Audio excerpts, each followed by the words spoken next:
We have some good news this Sunday evening. Stock futures are up over 1% across the board as China and US trade negotiations in Switzerland seem to be working out pretty well.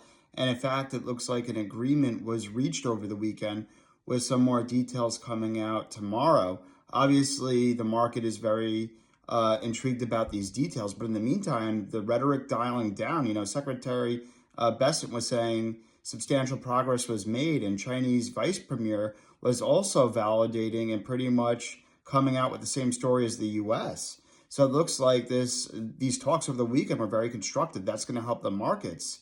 And it looks like at the very least, we're going to have these 145 and 125% tariffs going to be a lot lower. And hopefully there's even more, hopefully this trade deal is a global reset between China and the U.S. and trade relations. That combined with India and Pakistan war, ceasefire, at least as of now, as well as, President Trump and the White House announced on Monday there'll be an executive order on cutting prescription drug costs 30 to 80% by pretty much saying that pharmaceutical companies have to charge what they charge the lowest country and match that price in the U.S.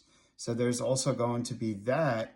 And then also there's a possibility of Vladimir Putin of Russia and Vladimir Zelensky of Ukraine meeting directly this week on Thursday, direct negotiations. So that's good as well. All these things together should help the markets. Obviously, the stock futures are up a lot right now.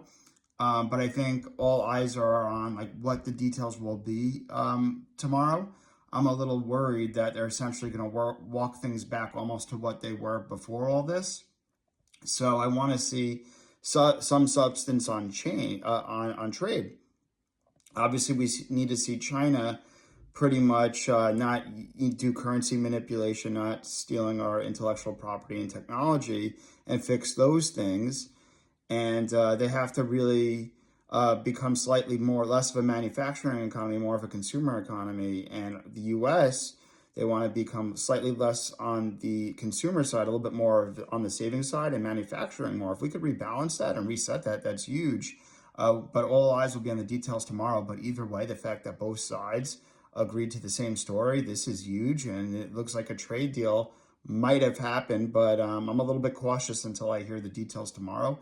But either way, I'm going to take so far the stock futures this Sunday night in stride based on that and the India-Pakistan ceasefire, as well as Russia and Ukraine meeting for direct talks and a prescription drug executive order likely to come.